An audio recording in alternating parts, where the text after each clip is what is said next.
शुभ संकेत नहीं है माधव।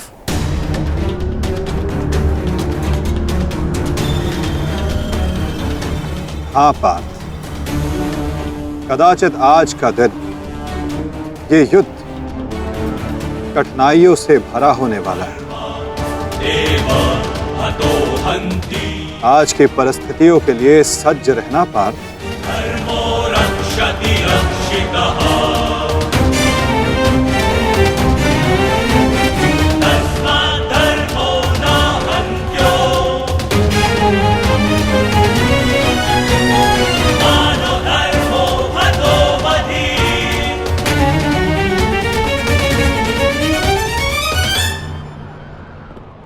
अपनी रणनीति बनाने से पूर्व हमारे लिए शत्रु का मन जान लेना, उसकी रणनीति जानना हमारे लिए आवश्यक है।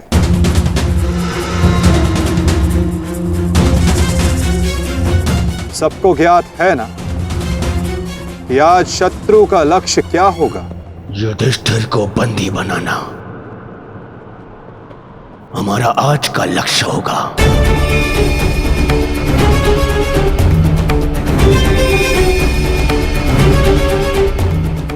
युधिष्ठिर को बंदी बनाकर मुझे इस युद्ध को यही समाप्त करना है। मेरे आज भाई वीर गति को प्राप्त हुए हैं। अब तक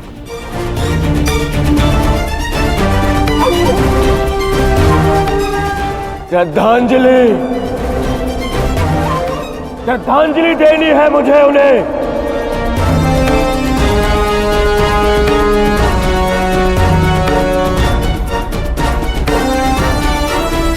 बहुत पीड़ा भरी मृत्यु दी है उस भीम ने मेरे भाइयों को। इन पांडवों को इतनी पीड़ा दूंगा कि अपनी मृत्यु की भिक्षा मांगेंगे ये मुझसे।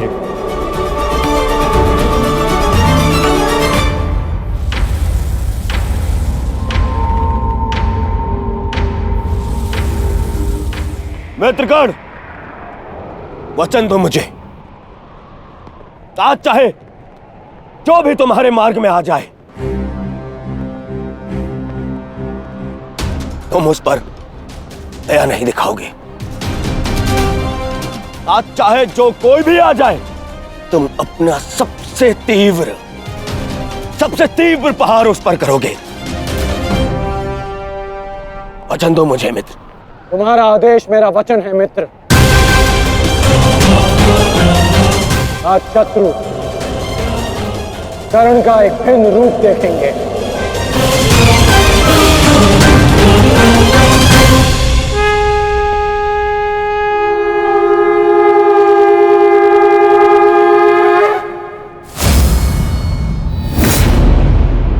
आक्रमण!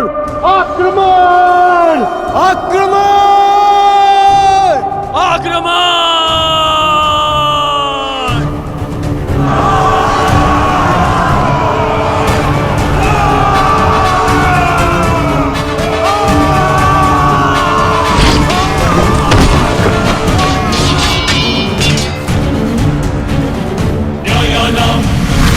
अस्त्र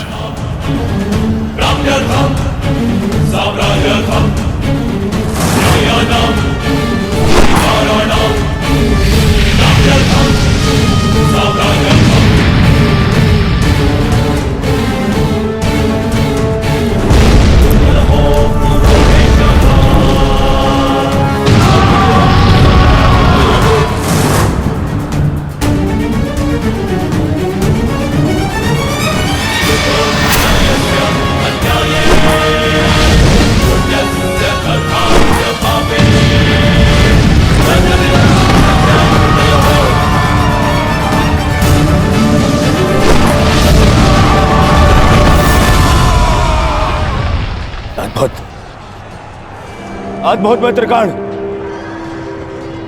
अद्भुत। अपना मार्ग ज्ञात है ना सभी को?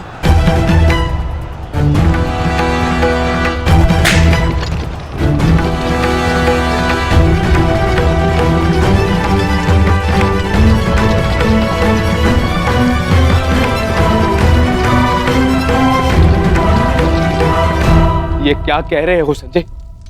युधिष्ठिर सेना के पिछले भाग की ओर बढ़ रहा है।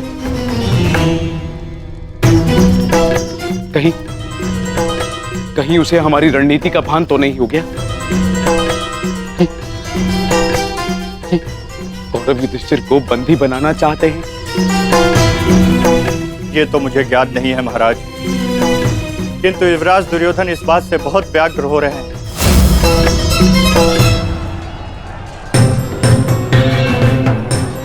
अवश्य इन पांडवों को हमारी रणनीति का ज्ञात है, इसीलिए भीम एक और हमारी सेना को भ्रमित कर रहा है और युधिष्ठिर पीछे जा रहा है। मित्रगण, तुम जाओ, युधिष्ठिर के पीछे तुम जाओ और जाके उसे बंदी बनाओ। युधिष्ठिर को बंदी बनाना हमारे लिए बहुत आवश्यक है। जाओ मित्र। परंतु मित्र, मैंने महाराज को वचन दिया कि आज किसी भी कौरव के प्राण नहीं जाएंगे। मुझे उस वचन को भी निभाना है मित्र। उसके लिए हम सब हैं यहाँ। युधिष्ठिर तुम्हारे सामने एक दुर्बल योद्धा है, तुम उसे आसानी से बंदी बना सकते हो मित्र। उसे बंदी बनाते ही ये युद्ध यहीं समाप्त हो जाएगा और मेरे भाइयों की रक्षा भी। मुझे ये युद्ध यहीं समाप्त चाहिए। कर्ण, जाओ आगे। ठीक है मित्र, परंतु मेरी योजना स्मरण रखना। मुझे तुम्हारी योजना स्मरण रहेगी मित्र। आगे बढ़ो। तत्व से युधिष्ठिर के रथ की ओर तीव्र गति से आगे बढ़ो।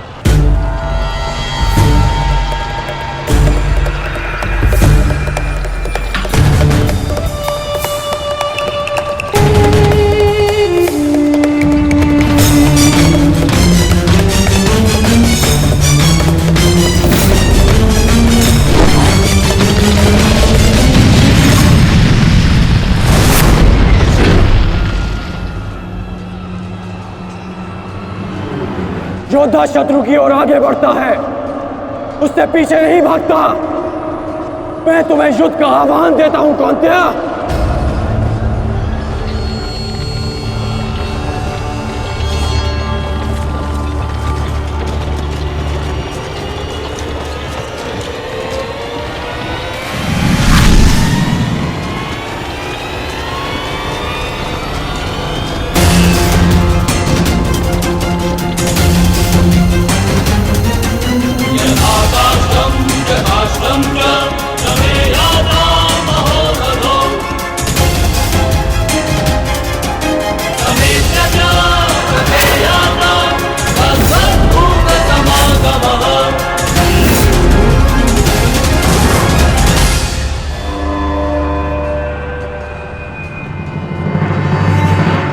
कौन्तेय तुम्हारा आवाहन स्वीकार करता है।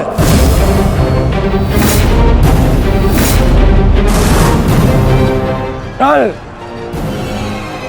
आपने मेरे साथ छल किया माधव। नहीं अंगराज, छल नहीं, ये रणनीति है।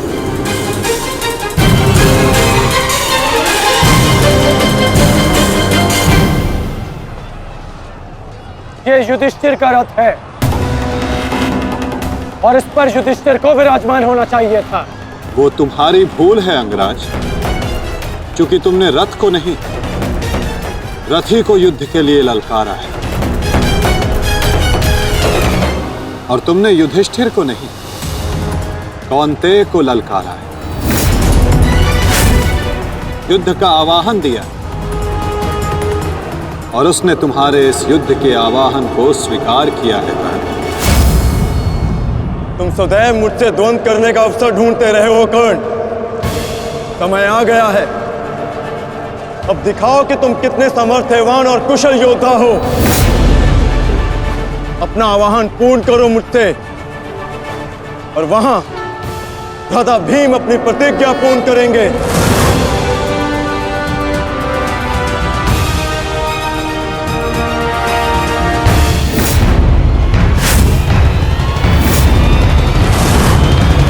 आज मैं 95 कौरवों का अंत कर दूंगा। पांचाली को दिया हुआ वचन और कुरु सभा में ली हुई प्रतिज्ञा आज दोनों ही पूर्ण हो जाएंगे। तुम आगे बढ़ो भीम, तुम्हारे मार्ग की बाधा हम दूर करते हैं, आगे बढ़ो।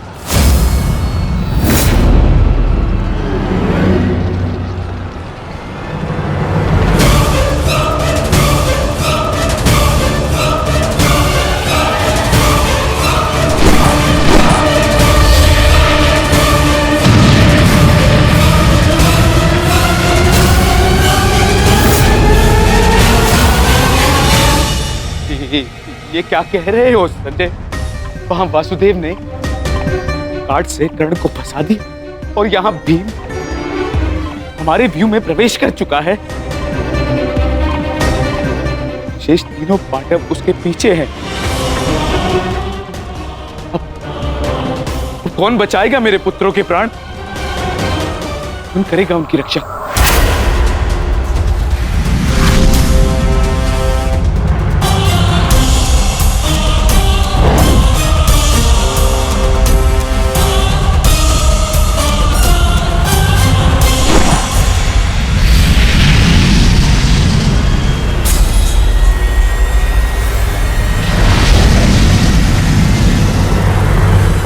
कर्ण का संकेत है।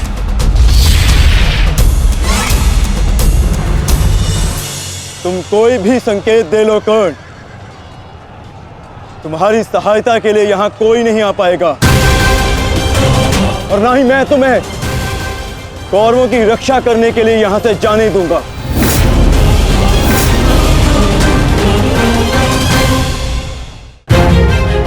तुम कोई भी संकेत दे लो कर्ण, तुम्हारी सहायता के लिए यहां कोई नहीं आ पाएगा। कौन कहता है कि मैं रक्षा के लिए संकेत दे रहा हूं? माधव भले ही तुम्हारे सारथी हैं,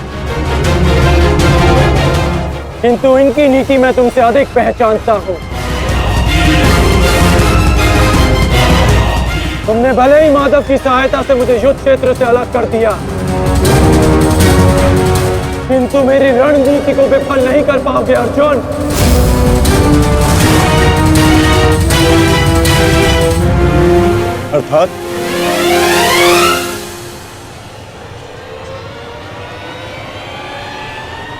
अर्थात मैं तुम्हारी रणनीति में नहीं, तुम मेरी रणनीति में फंसे हो अर्जुन। तुमने मुझे कौरवों से अलग नहीं किया, बल्कि मैंने तुम्हें पांडवों की सहायता से विमुख कर डाला।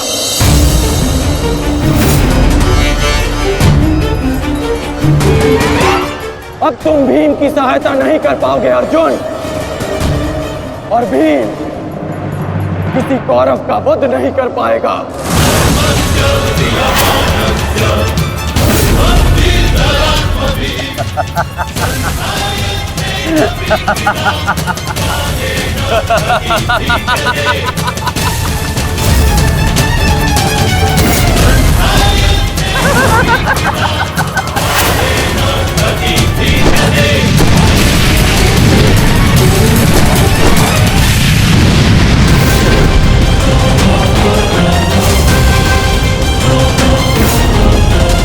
हमारा काल बनकर आए थे मूर्ख भीम, परंतु आज तुम स्वयं अपने काल के जाल में फंस गए।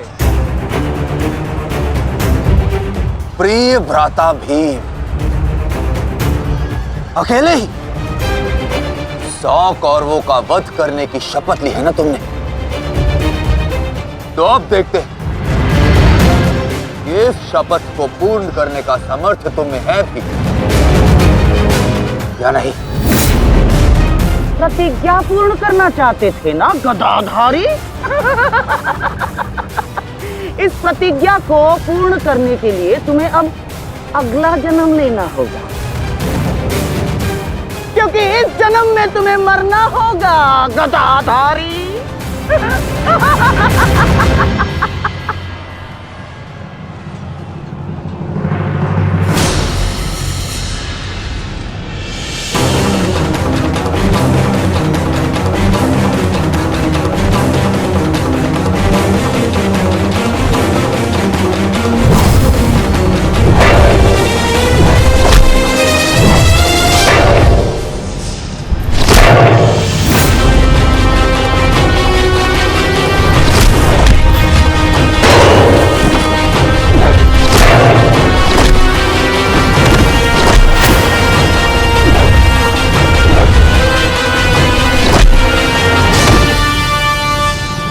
तुमने मेरे भाइयों को बहुत निर्दयता से मारा है भीम। अब मैं तुम्हारे लहू से उनका तर्पण करूंगा। और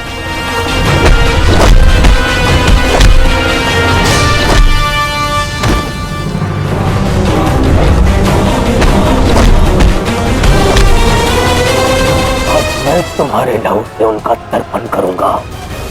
और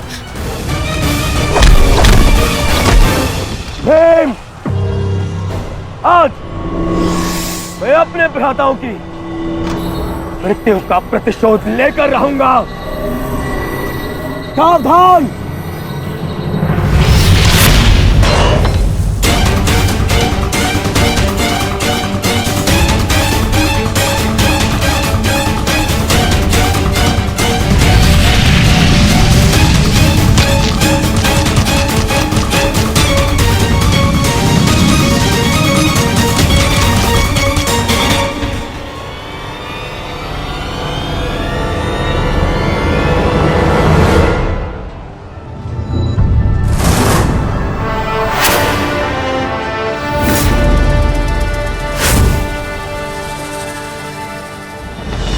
आपका प्रतिशोध पूर्ण हो न हो, परंतु मेरा प्रतिकार आज अवश्य पूर्ण होगा।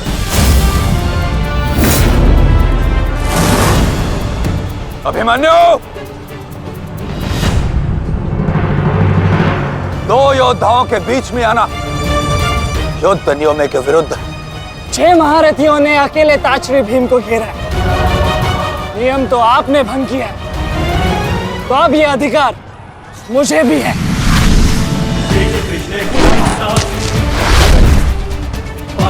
अभिमन्यु! चक्रबंधास्त्र।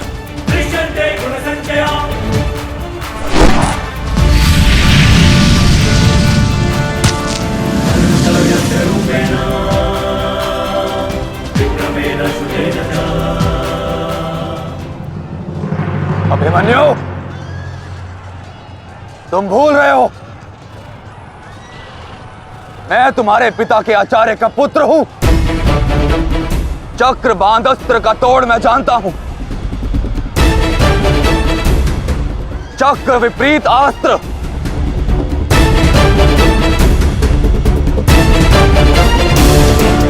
भूल तो आप रहे हैं महारथी। विपरीत अस्त्र तभी कार्य करता है जब युद्ध नीति गत हो। एक योद्धा पर आप सभी ने आक्रमण कर युद्ध नीति भंग की। अब अपनी इस अनीति का दमन देखिए। बालक! बालक! मेरी शत्रुता तुमसे नहीं है। मेरे मार्ग से हट जाओ, अन्यथा अपने प्राणों से हाथ धो बैठोगे।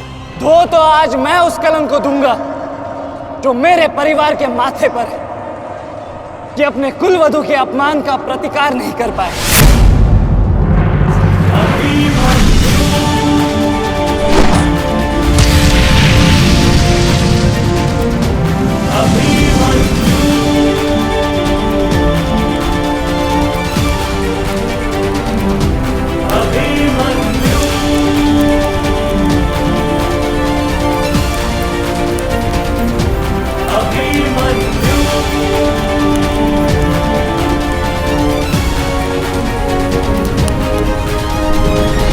मेरी शत्रुता तुमसे नहीं है।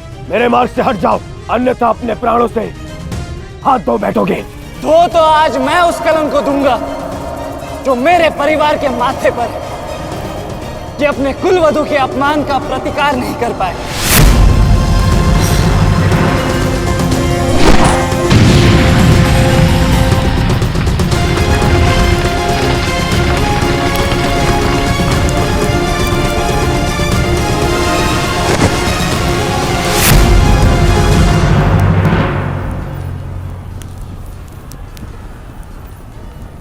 अनुभव करो इस ज्वाला को युवराज दुर्योधन।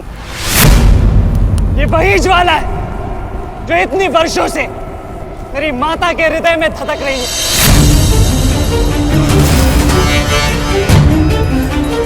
छोटा था मैं बहुत, और मेरा रोम रोम जल उठता था ये सुनकर कि मेरी माता के साथ क्या हुआ। सोचो मेरे माता पिता और मेरे काकाओं पर क्या बीती होगी जब उन्होंने वह दृश्य देखा। मेरे माता पर क्या बीती होगी जब सहस्त्रों आंखें उनके वस्त्रहीन होते शरीर पर पड़ रही थी। आज मैं आपको उस अपमान का अनुभव कराऊंगा। आपकी पूरी सेना और महारथियों के समक्ष आपका वस्त्र हरण करूंगा और कोई कुछ नहीं कर पाएगा।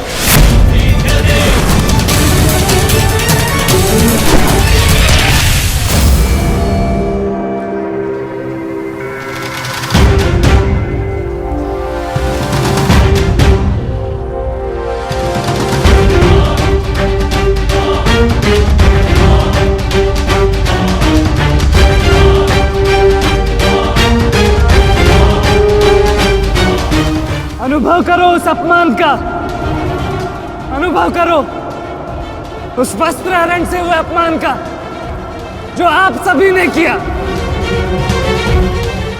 नदी जब सीमा तोड़ती है तो बाढ़ आती है। आज आपकी पाप की धारा की बाढ़ में आप स्वयं बह जाएंगे काकाश्री।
आप अपनी शक्ति व्यर्थ कर रहे हैं आचार्य।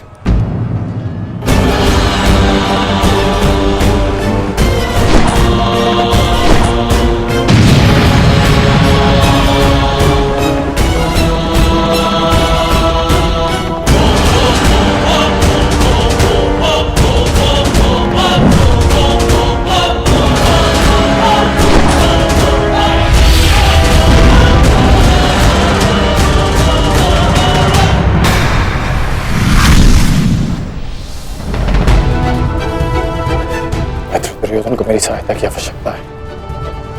चलो सत्यसेन।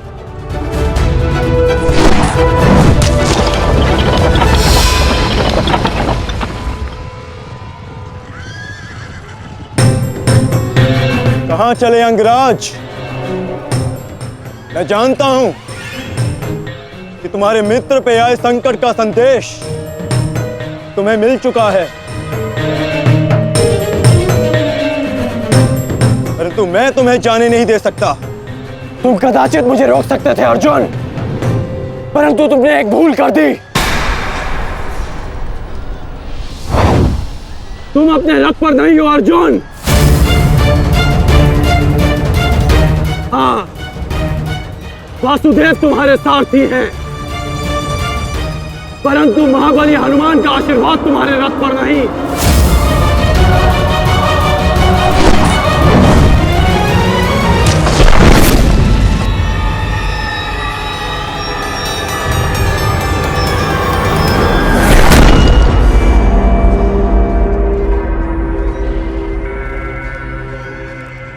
चलो। मैं अभी भी पराजित नहीं हुआ हूं कर्ण। तुम इस प्रकार द्रोण छोड़कर नहीं जा सकते।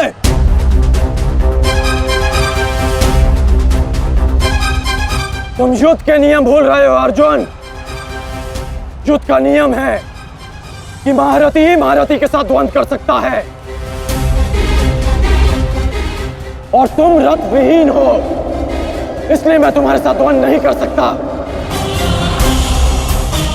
पहले अपने रथ का पहिया सुधारो, फिर आकर मुझे युद्ध का आह्वान देना, क्योंकि परशुराम शिष्य कर्ण नियम तोड़कर युद्ध नहीं करेगा।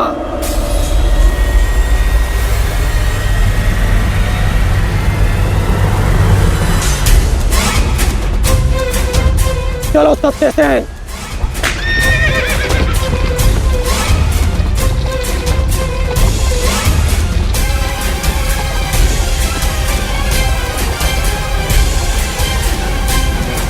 अब समझे पार्थ कि मैं कर्ण की प्रशंसा क्यों करता हूं।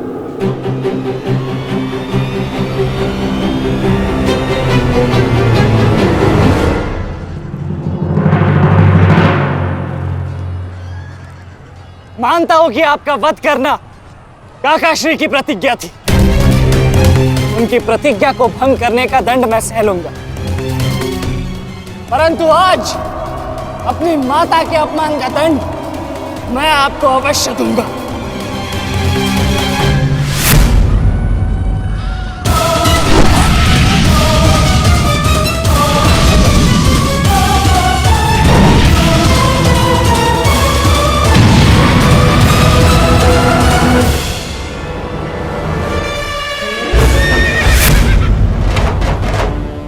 किसी की प्रतिज्ञा टूटे, पर मेरी प्रतिज्ञा नहीं टूटेगी अभिमन्यु। और मेरी प्रतिज्ञा है कि जब तक मैं जीवित रहूंगा मेरे मित्र के प्राण नहीं जाएंगे।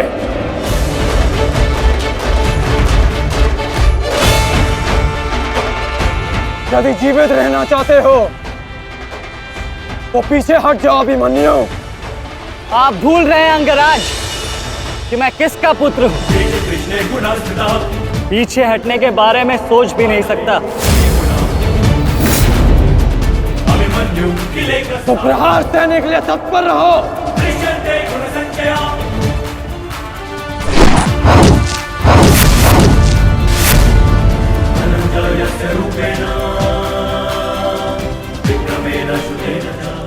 ये मेरे लिए पर्याप्त नहीं अंगराज।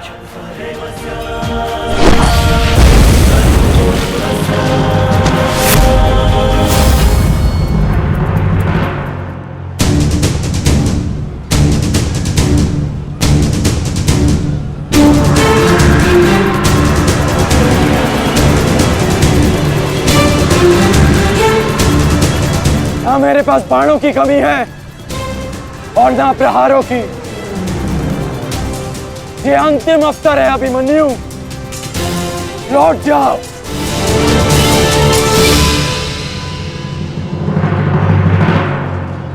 तो मेरे तुनीर में भी उत्तर प्रस्तुत है अंगराज।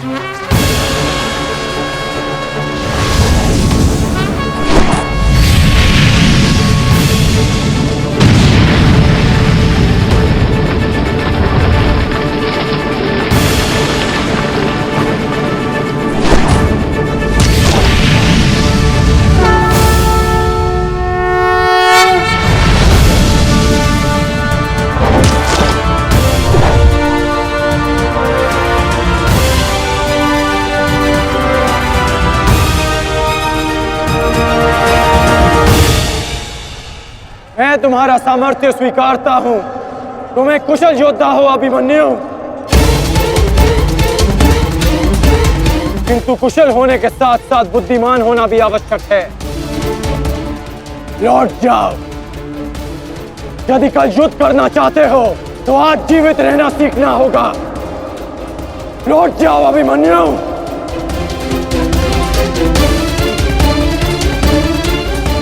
एक योद्धा के लिए आज या कल नहीं होता अंगराज। उसके लिए केवल वो ही पल होता है जिसमें वो मृत्यु के सामने खड़ा होता है। एक वीर योद्धा से सुना था मैं, हे मृत्यु, तैयार यदि तू आने को, प्रसन्न मुखा। द्वार खुला है, तेरा स्वागत, प्रसन्न मुखा।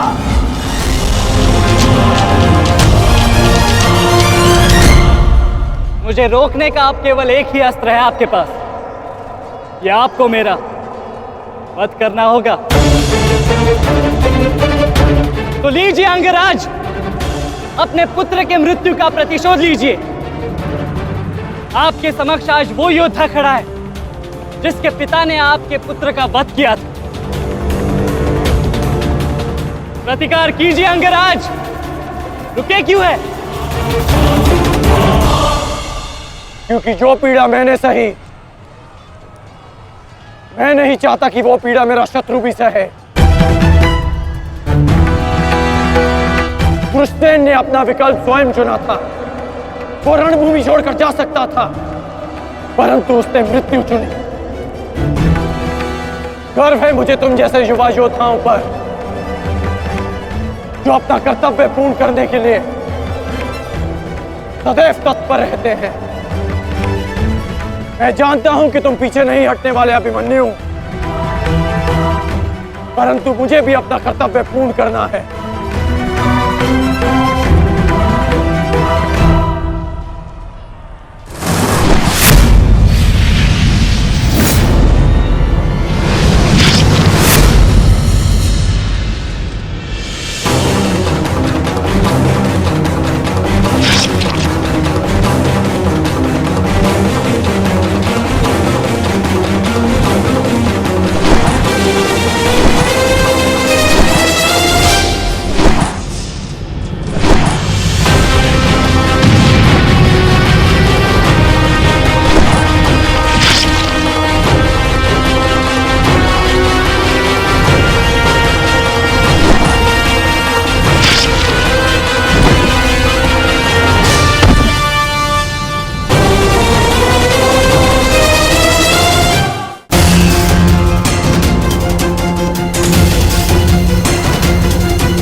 तुम्हें देखकर मुझे अपना बचपन स्मरण हो रहा है। अभी तुम्हारा जीवन आरंभ हुआ है, इसे इस प्रकार व्यर्थ मत करो। मैं आशा करता हूं कि अगली बार जब हम दोनों मिले तो दो शत्रुओं के भांति नहीं, तो वीरों के भांति एक दूसरे के गले में। अभी तुम्हारा जीवन शेष है, जाओ बस।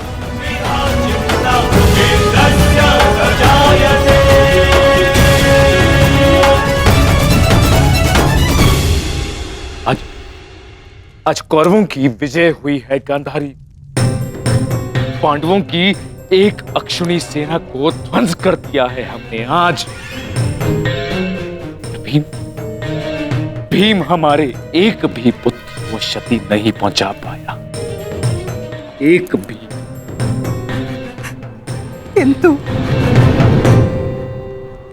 किंतु दुर्योधन का क्या महाराज?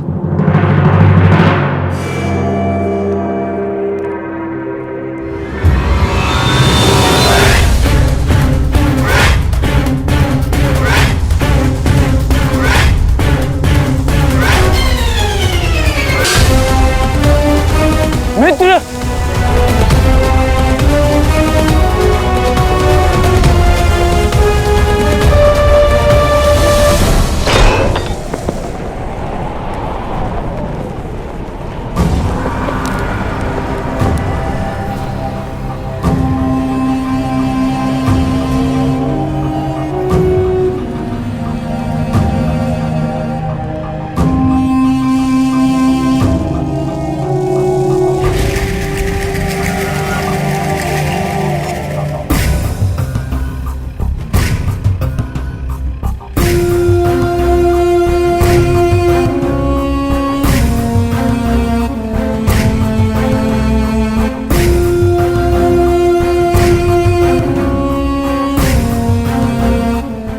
आज मैं आपको उस अपमान का अनुभव कराऊंगा। आपकी पूरी सेना और महारथियों के समक्ष आपका वस्त्रहरण करूंगा।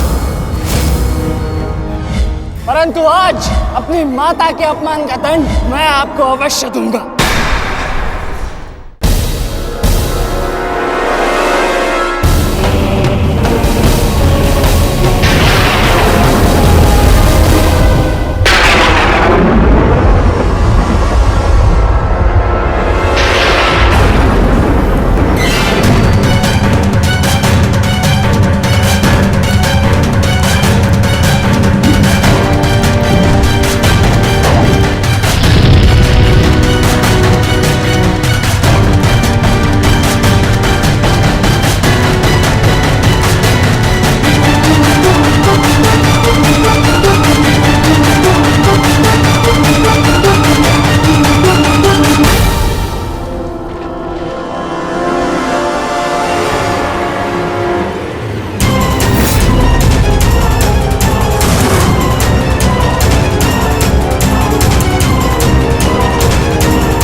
दुर्योधन, रुकिए ज्येष्ठ, ऐसा मत कीजिए। ये क्या कर रहे हैं आप? दुर्योधन, दुर्योधन, ये सब कुछ क्या है? आज के इस युद्ध में हमें विजय मिली है, फिर ये सब कुछ क्यों कर रहे हो तुम? ऐसी विजय जो अपमान की थाली में सजा कर मिले, ऐसी ही विजय से श्रेयस्कर है कि मृत्यु को पालूं। नहीं। मेरे जीवन में कभी मेरा इतना अपमान नहीं हुआ है। अब इस जीवन का और कोई मूल्य नहीं। मैंने ये युद्ध संपत्ति के लिए नहीं, अपने हट, अपने सम्मान के लिए बुलाई थी। अब जब सम्मान ही नहीं रहा तो इस विजय का मैं क्या करूंगा? मेरी सेना के सामने विश्व के महानतम योद्धाओं के रहते वो 16 वर्ष का बालक मेरे वस्त्र हरण कर गया और चेतावनी देकर गया है कि युद्ध में जब भी मिलेगा पुनः यही दोहराएगा। अब ये वस्त्र हरित दुर्योधन सम्राट बन भी गया। कैसे अपनी सेना से, अपनी प्रजा से आंख मिला पाऊंगा मैं? इस लज्जा के साथ मैं अब जीवित नहीं रह सकता। नहीं दुर्योधन, देखो अपने क्रोध पर काबू पाओ। देखो विजय हमारे निकट है दुर्योधन, मानो मेरी बात। छोड़िए मुझे मामाश्री, छोड़िए मुझे, अन्यथा इस अग्नि में मैं अपने आप से पहले आपकी आहुति दे दूंगा। छोड़िए मुझे। नहीं। छोड़िए, छोड़िए मुझे।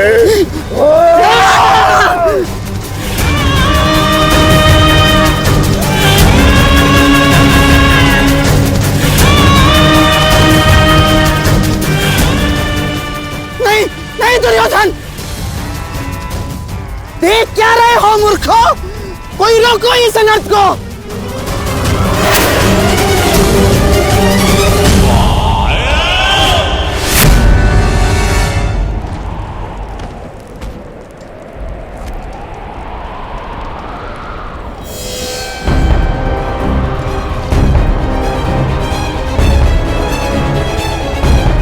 तुम्हारे गुरुदेव ये सब तुम्हारे सम्मान, तुम्हारे अधिकार के लिए लड़ रहे हैं और तुम अपने कर्तव्य से मुंह मोड़ना चाहते हो। पूछो अपने सैनिकों से कि आज जो युद्ध में हुआ कि क्या वो उससे लज्जित हैं या वो कल युद्ध में उसका प्रतिशोध लेंगे? बोलो सैनिकों। प्रतिशोध लेंगे, प्रतिशोध लेंगे, प्रतिशोध लेंगे।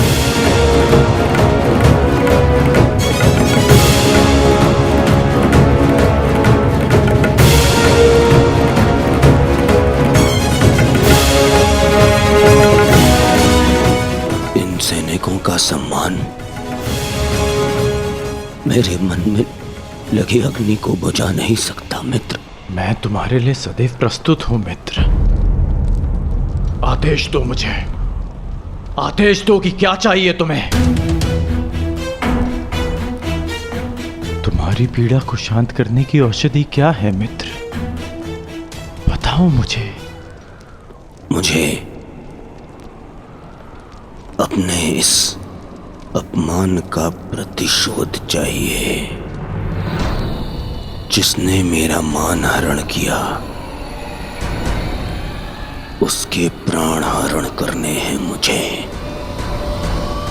मुझे अभिमन्यु चाहिए।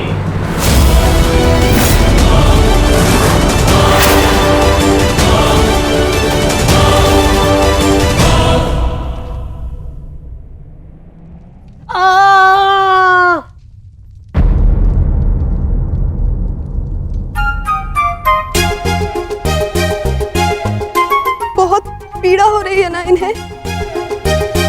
पीड़ा? अभी तक मैंने इसके घाव को छुआ भी नहीं है। अभिमन्यु तुम्हें सताने के लिए उपक्रम कर रहा है उत्तरा। बहुत बुरे हैं आप। और तुम बहुत डरपोक। एक योद्धा की पत्नी के मन में इतना भय शोभा नहीं देता उत्तरा। ये घाव हमारे लिए आभूषण होते हैं।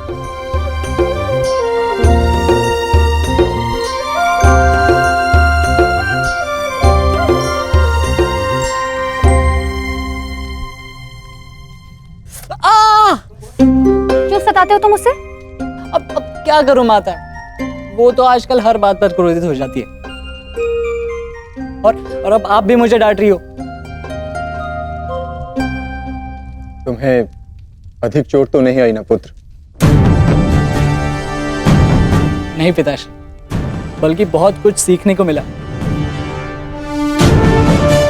सच में अंगराज कर्ण एक महान योद्धा है। उन्हें आपके अतिरिक्त और कोई टक्कर नहीं दे सकता। हाँ पुत्र, परंतु हम दोनों के लक्ष्य और सोच भिन्न हैं।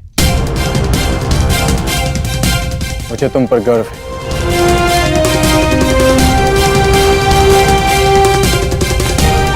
गर्व तो होना ही चाहिए। आज अभिमन्यु ने दुर्योधन को उचित उत्तर दिया।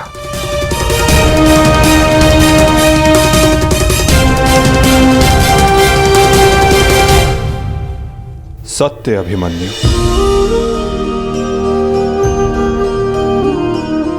आज तुमने जो युद्ध भूमि में किया वो अद्भुत था, और मुझे विश्वास है कि कल का दिन इतिहास में तुम्हारा नाम सदैव के लिए अमर कर देगा अभिमन्यु।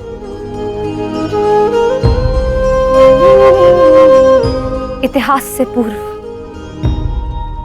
मेरे पुत्र ने अपनी छवि मेरे मन में अमर कर दी है। 14 वर्षों के पश्चात आज पहली बार मन को एक शीतलता पहुंची कि मेरे पुत्र ने मेरे साथ हुए अपमान और अत्याचार का भान उस दुर्योधन को करवाया। मेरी आत्मा को जैसे एक वस्त्र का संबल मिल गया। इसके लिए मैं सदैव के लिए अभिमन्यु की ऋणी रहूं। जीवन तो पल पल में है सखी, जिस पल को जी लो वही जीवन होता है। आज तुम प्रसन्न हो, जी लो सखी, आज का दिन जी लो। कल का दिन तो अभिमन्यु के जीवन का अंतिम दिन होना चाहिए। और स्मरण रहे, सरल मृत्यु नहीं देनी है उसे। मृत्यु आने की पीड़ा का आभास कराना है। और जब तक वो भूमि पर रेंगता हुआ दया की भीख ना मांगे, मृत्यु नहीं आनी चाहिए उसे। वो मृत्यु मांगेगा और मैं हर पल उसे मृत्यु और जीवन के बीच में झुलाऊंगा। झुलाऊंगा मैं उसे। असंभव युवराज, जब तक युद्ध भूमि में पांडव उपस्थित हैं तब तक अभिमन्यु तक पहुंचना असंभव होगा। वैसे तो इन्हें ज्ञात होगा कि आज आपके साथ जो हुआ उसका प्रतिशोध आप अवश्य लेंगे। इसी कारण अभिमन्यु तक पहुंचना इतना सरल नहीं होगा।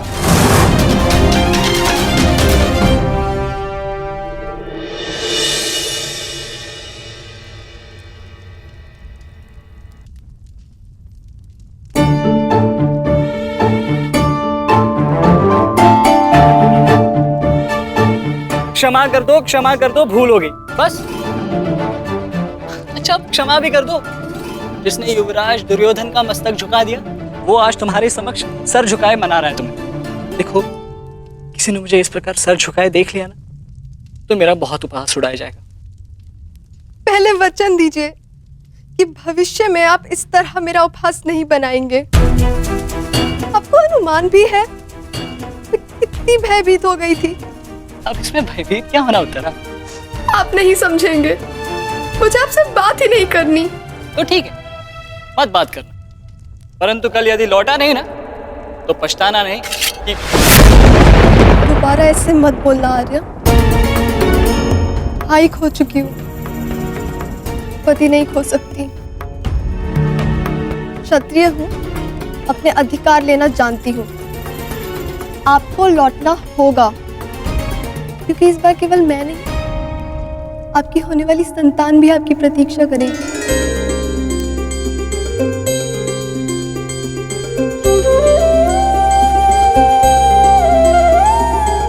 सत्य उत्तरा?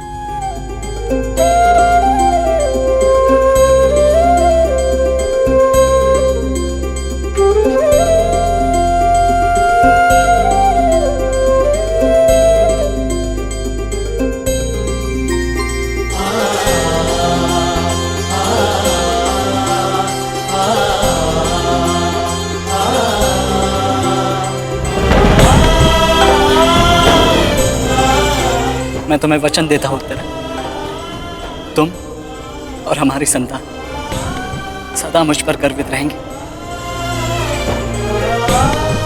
जानती हूँ आपकी संतान बहुत भाग्यशाली है। उसे अपने पिता की शौर्य गाथा सुनने को मिलेगी। गाथाएं विजय के साथ होती है उत्तरा, और विजय अभी शेष है। युद्ध शेष रहे या न रहे, उस अभिमन्यु के प्राण शेष नहीं रहने चाहिए आचार्य। आप सेनापति तीरगत के वीर नरेश शर्मा, मध्य नरेश शैल्य, अश्वत्थामा अंगराज, इतने वीरों के होते हुए भी क्या एक बालक को बंदी बनाया नहीं जा सकता? तुम्हारे प्रतिशोध के लिए केवल कुशल योद्धाओं की नहीं बल्कि एक उत्तम योजना की आवश्यकता है मेरे होने वाले सम्राट। हमारी सफलता एक उत्तम योजना में छिपी है।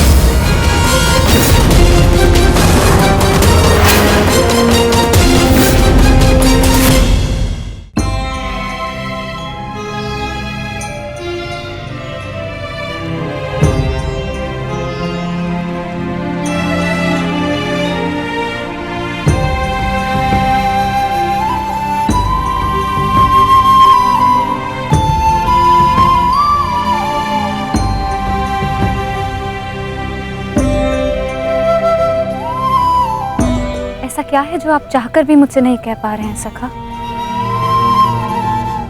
ये रात का अंधकार भी आपके मुख पर आए हुए भाव मुझसे नहीं छुपा सकता। रात्रि के बाद दिन आता है सखी, उसी प्रकार जीवन के पश्चात मृत्यु आती है। सुख के बाद दुख आता है और यही सृष्टि का नियम है। हमें अपने जीवन में सबके लिए तत्पर रहना चाहिए सखी।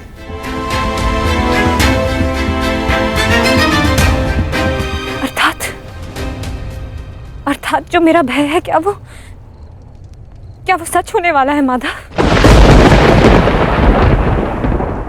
क्या कल पांडवों के साथ कुछ अनिष्ट होने वाला है?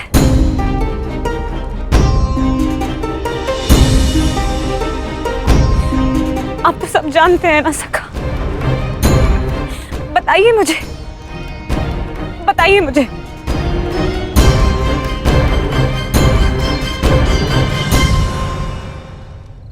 कभी कभी भविष्य का ज्ञान होना भी दुख का कारण बन सकता है सखी। यदि समय के अनुसार मनुष्य को सत्य का ज्ञान हो तो वो स्वयं को संभाल सकता है। और आज तुम्हारी प्रसन्नता का दिन है सखी। आज तुम्हारे पुत्र ने तुम्हारे अपमान का प्रतिकार किया है। जाओ सखी, जाकर सो जाओ। चूंकि जीवन की हर रात्रि सदैव सोने के लिए नहीं होती।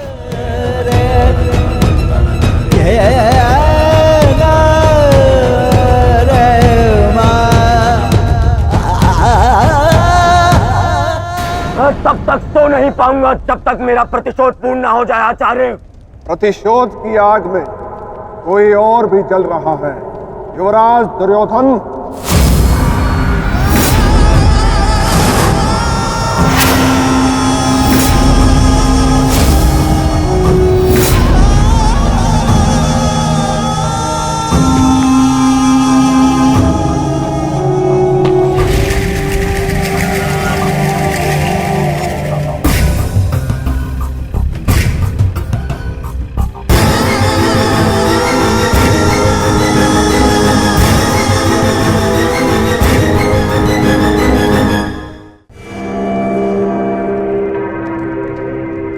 माता श्री सिंधु नरेश जयद्रथ।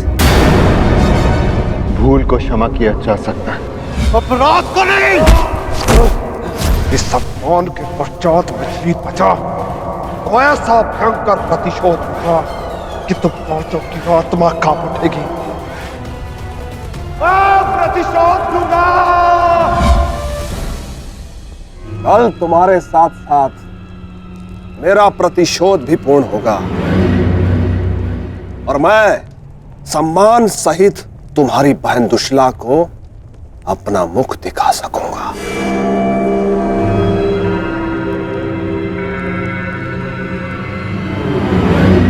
इतने समय आप कहाँ थे सिंधु नरेश?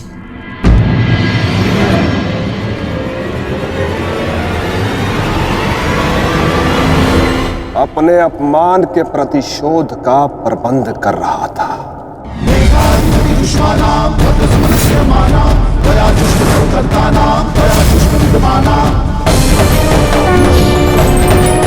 पुत्र जयद्रथ, मैं तुम्हारी तपस्या से प्रसन्न हूं। मांगो, क्या वर मांगते? महादेव, मुझे अपने प्रतिशोध का अवसर चाहिए। शपथ ली है मैंने, जब तक पांडवों के अपमान का प्रतिशोध नहीं लूंगा तब तक मुकुट धारण नहीं करूंगा। और वो दिन कल आएगा वो दिन जब मैं पांडवों को ऐसी पीड़ा दूंगा कि वो जीवन भर नहीं भुला सकेंगे। महादेव का आशीर्वाद है मेरे साथ और मैं तुम्हारे साथ युवराज। तुम्हारी योजना और मेरा प्रतिशोध दोनों कल सफल होंगे।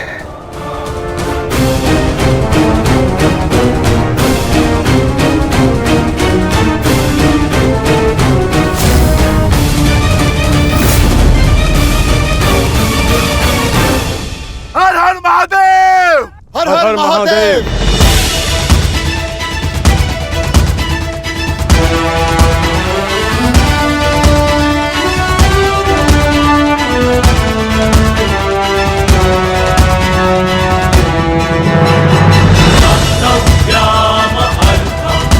सर्वोत्तम बनो पुत्र,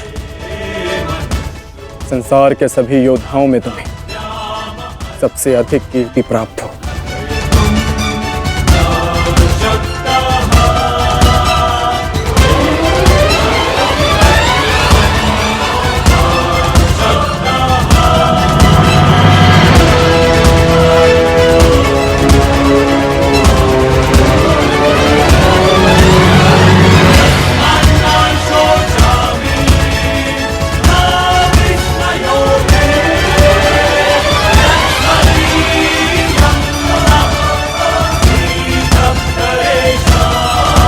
आशीर्वाद दीजिए मामा श्री कि मैं विजय श्री प्राप्त कर लूं।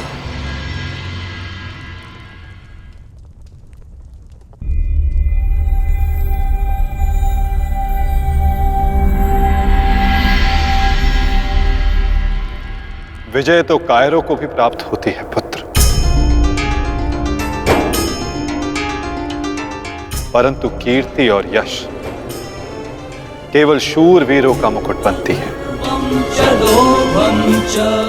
मेरा आशीर्वाद तुम्हारे साथ है पुत्र। तुम युद्ध क्षेत्र में वो कीर्ति प्राप्त करो जो तुम्हें अमर बना दे।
क्या हुआ अंगराज?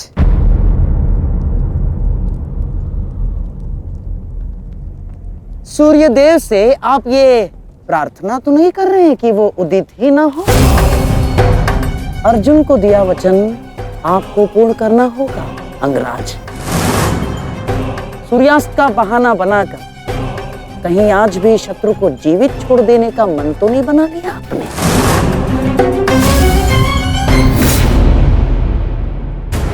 कभी कभी मौन रहने से प्राण बच जाते हैं। अब एक और शब्द अपने मुख से निकाला तो युद्ध आरंभ होने से पूर्व ही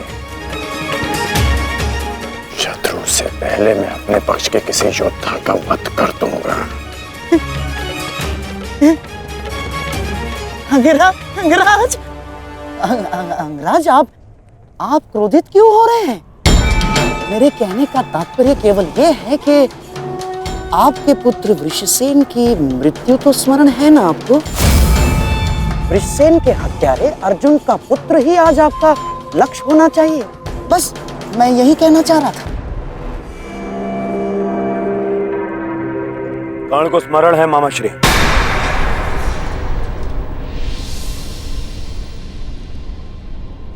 और मुझे भी।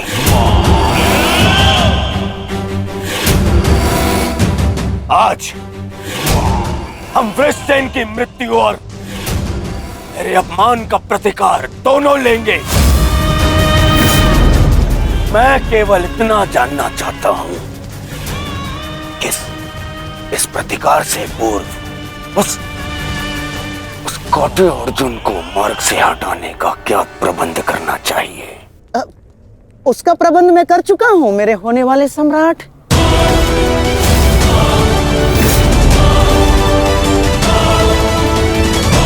महाराज, त्रिगत नरेश सुशर्मा अवसर का लाभ उठाने के लिए एक विशाल सेना के साथ विराट पर आक्रमण करने जा रहे हैं।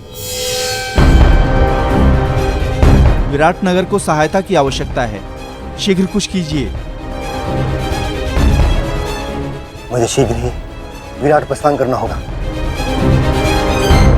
किंतु महाराज, इतने कम समय में आपका विराट पहुंचना असंभव है।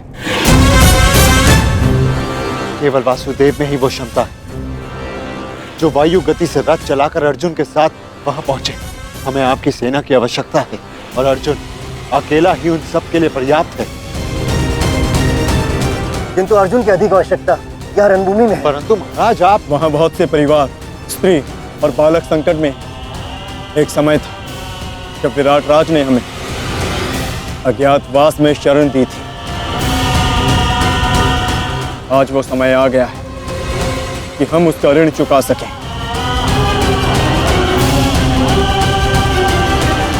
और फिर अभिमन्यु भी तो यहाँ है। मुझे इस पे पूर्ण विश्वास है। और मैं आपको विश्वास दिलाता हूँ पिताश्री कि युद्ध भूमि में आपकी कमी शत्रु को अनुभव नहीं होगी। जब आप सुशर्मा का नाश करेंगे तो आपके पुत्र की शौर्य की कीर्ति आपका स्वागत करेगी। चलिए माता, विराट की ओर प्रस्थान करें। जैसी रथी की इच्छा और जैसी महारथी की आकांक्षा।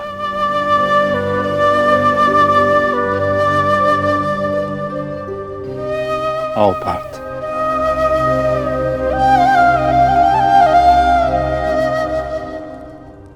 बधाई हो मेरे होने वाले सम्राट।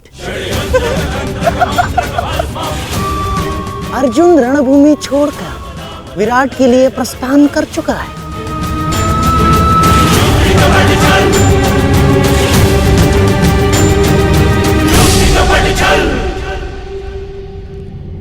आचार्य द्रोण, समय आ चुका है। हमारी सेना को अपनी योजना अनुसार सज्ज कीजिए। जिस प्रकार चक्की का पत्थर एक ही चक्कर में अन्न के दानों को पीस देता है, उसी प्रकार हमारी यह सेना शत्रु सेना को एक ही चक्कर में पीस देगी युवराज। और अपनी सेना के नाश को रोकने के लिए आएगा वो महावीर अभिमन्यु। और वहां हम उसके प्राण फाड़ लेंगे, जिसने मुझे अपने बाणों के चक्र में फंसाया था। आज वो फंसकर मरेगा हमारे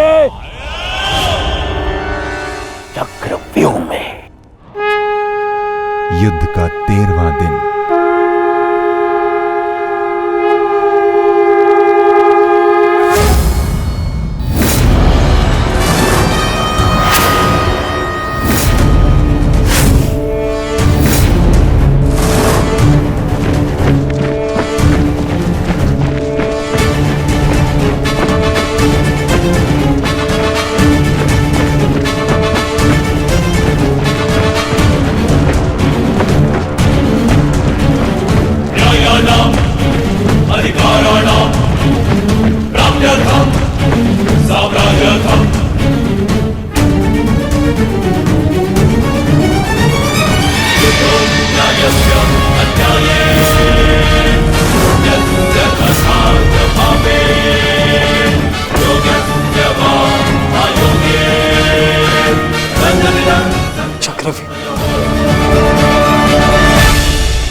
युधिष्ठिर, मैं कौरव सेनापति द्रोण चेतावनी देता हूं तुम्हें कि यदि तुम विजय प्राप्त करना चाहते हो तो इस व्यू के भीतर आओ,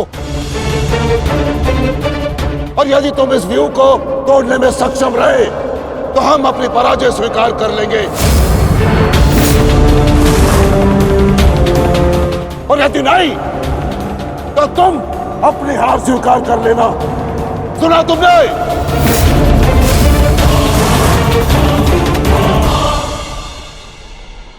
आचार्य द्रोण, हम अवश्य ही इस चक्रव्यूह को ध्वंस कर देंगे।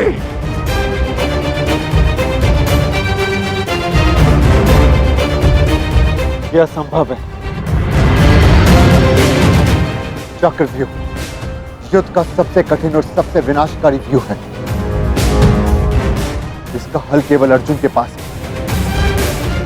यह आचार्य द्रोण की योजना थी, इसीलिए अर्जुन को युद्ध भूमि से दूर किया गया।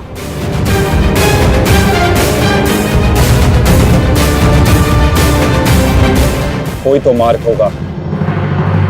मार्ग है।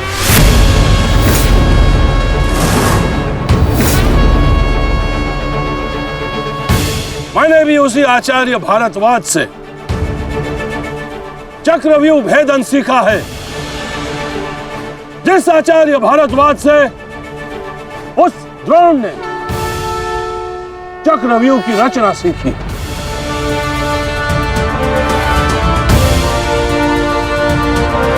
इस चक्रव्यूह का भेदन मैं करूंगा।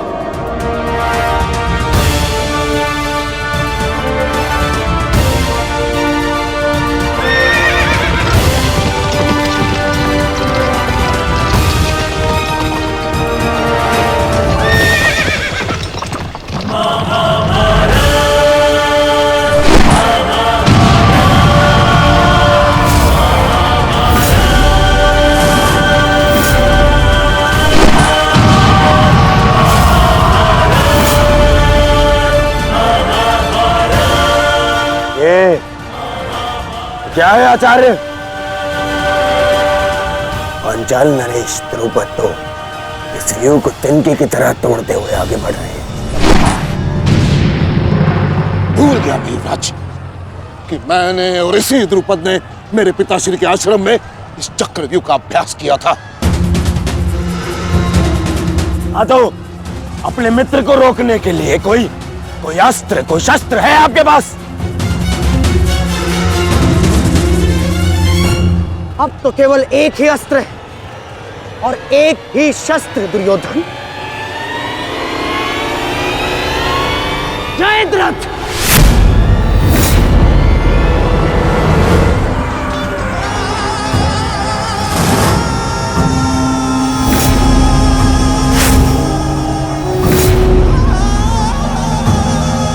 जयद्रथ, कदाचित द्रौपदी के पतियों द्वारा किया गया अपमान भूल गए हो तुम, इसीलिए द्रौपदी के पिता के समक्ष उपस्थित हुए हो। आज द्रौपदी के पति हो या उसके पुत्र, कोई मुझे नहीं रोक सकता।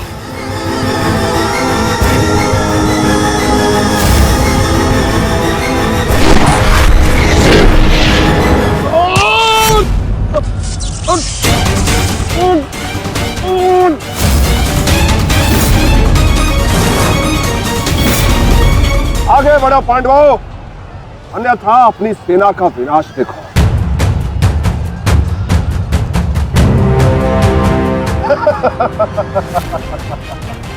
शेष पिताश्री, मुझे आज्ञा दीजिए। मुझे चक्रव्यूह के भीतर प्रवेश करने का मार्ग ज्ञात है। मैंने पिताश्री से सुना था कि ये मैं कर सकता हूं। नहीं अभिमन्यु, मैं तुम्हें इसकी अनुमति नहीं दे सकता। धर्मराज ठीक कह रहे हैं। आचार्य ने कुछ सोच समझकर ही इस व्यू की रचना की है। अब इसे शक्ति का सम्मिलित प्रहार ही तोड़ सकता है। मैं और भीम मिलकर प्रहार करेंगे।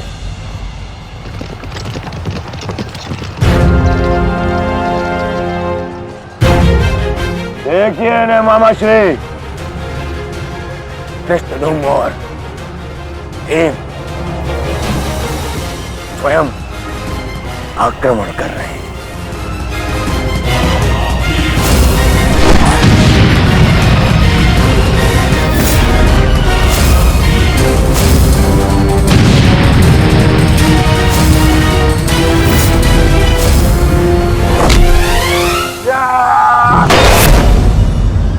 आज इनके हर एक प्रहार का उत्तर है जयद्रथ।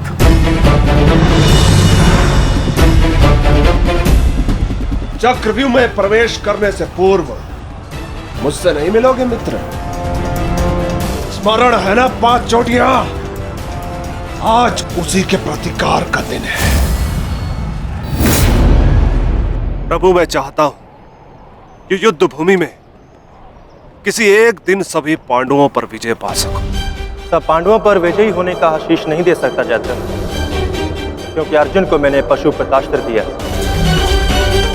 मेरा ही वरदान मेरी ही शक्ति को छीन नहीं कर सकता। इसलिए केवल अर्जुन को छोड़ जिस दिन तुम चाहोगे शेष संसार के समस्त योद्धाओं के समक्ष तुम अपराजय रहो। आगे बढ़ो भीम, आज मेरी गदा का स्वाद भी चक्कर देखो।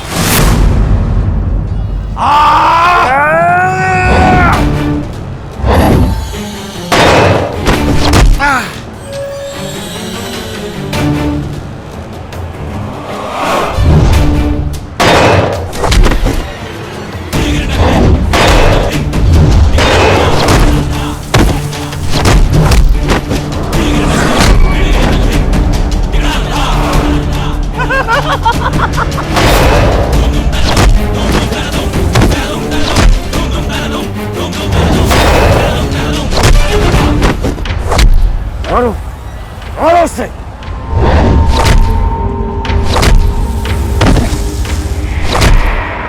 ताक्षरी, आप ऐसा कैसे होने दे सकते हैं? ताक्षरी भीम और मामा दृश्यद्युम्न में शक्ति है, परंतु चक्रव्यूह को शक्ति से नहीं युक्ति से तोड़ा जा सकता है। मुझे आज्ञा दीजिए। नहीं पुत्र, भविष्य के लिए वर्तमान को दांव पर लगाया जा सकता है, परंतु वर्तमान के भविष्य को खोया नहीं जा सकता।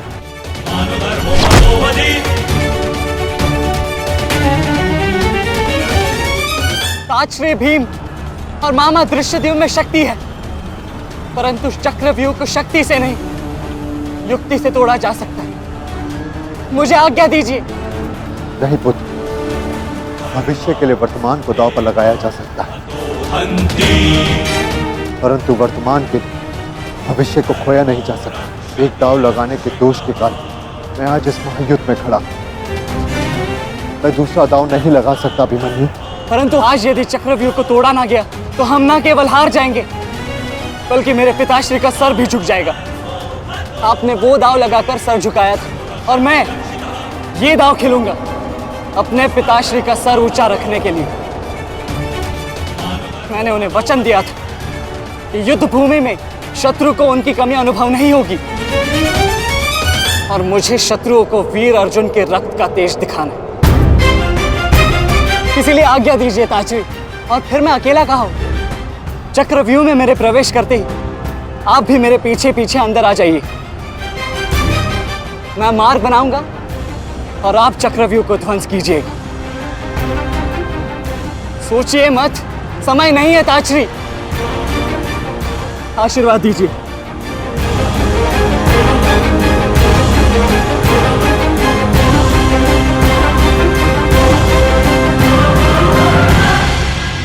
ठीक है पुत्र, किंतु सतर्क रहना, हम तुम्हारे पीछे ही रहेंगे। आगे बढ़ो।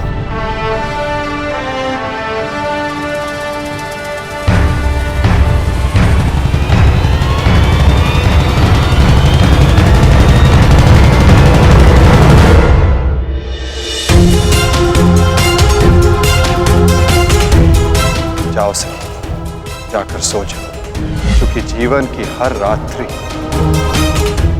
सदैव सोने के लिए नहीं होती।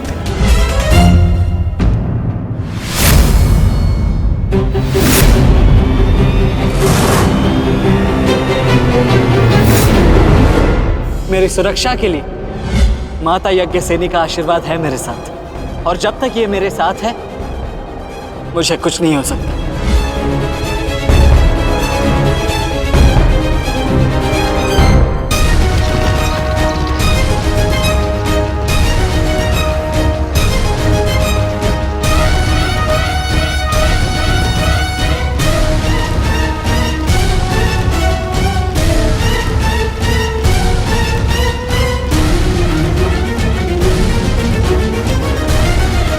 क्या हुआ माता?